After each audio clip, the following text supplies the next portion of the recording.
Welcome back. Now we have covered how to do your subjects and verbs. Subs, verbs. And those go like that, right? And then we've got your modifiers that hang off there, adjectives, adverbs.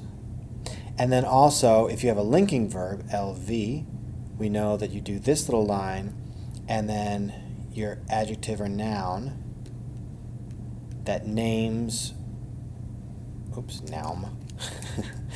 Obviously talking and writing, not one of my great strengths yet. Your adjective or your noun that names or describes a subject. Remember, they go back to here. Sometimes sentences don't follow that exact pattern though. So here's another sentence that we can try. I'm going to stop using the direct lines. I'm just going to do it hand-drawn. The direct object, also known as the DO, in my shorthand, is when you have something called a transitive verb. Now, action verbs are known as either transitive or intransitive. Intransitive means the action just happens. So transitive,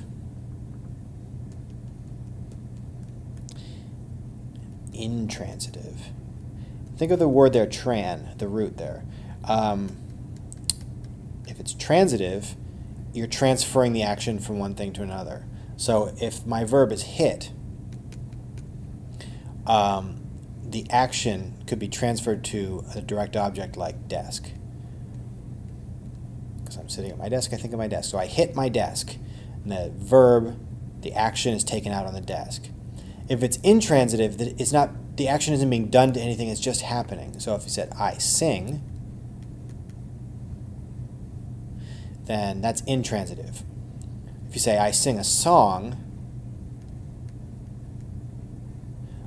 suddenly the action is being taken out on this noun here, and it's transitive. But you can just say, I sing. You could say, I hit too, which would be not necessarily a specific action right now, but it's just like, I have a tendency to hit people. Even that, although the way I just said it, I hit people, suddenly it's transitive again. It's I hit people. If you just say, I hit, then that's intransitive. So how do we show that in a diagram? Well, I'll show you. I'm glad you asked.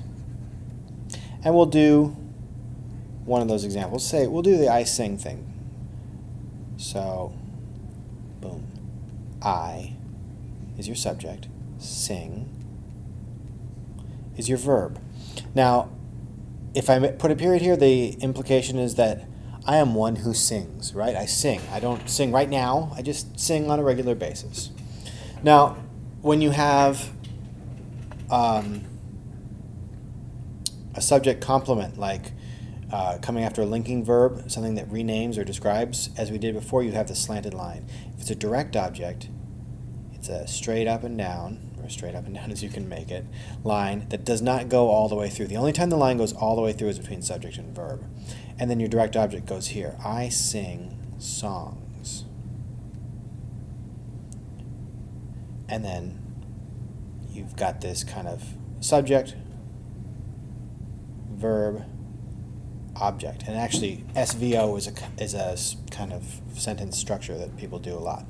And then you can do that with anything you want. Any kind of action verb, anyways. So it could be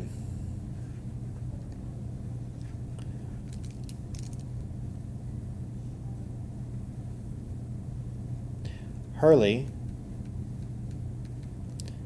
picks. And then the question for the direct object is, what does he pick? Numbers. He picks numbers. 4, 8, 15, 16, 23, 42. I think those are the numbers, right? Lost fans out there? Yeah, cursed numbers. Picks numbers. And then you can also modify your direct object. So you hang a little modifier right off there. Picks evil numbers. And then maybe we're going to say unlucky Hurley. And maybe we want to give a modifier to this. Is when does he pick it? He always picks. So the basic chunks are the subject, verb, object, but the whole sentence is this. Unlucky Hurley always picks evil numbers. And that's probably a different way than you're used to constructing a sentence, where you take the basics and then you start to add more details into it. But if you think about it that way, you're very unlikely to write a run-on sentence. So that is the direct object.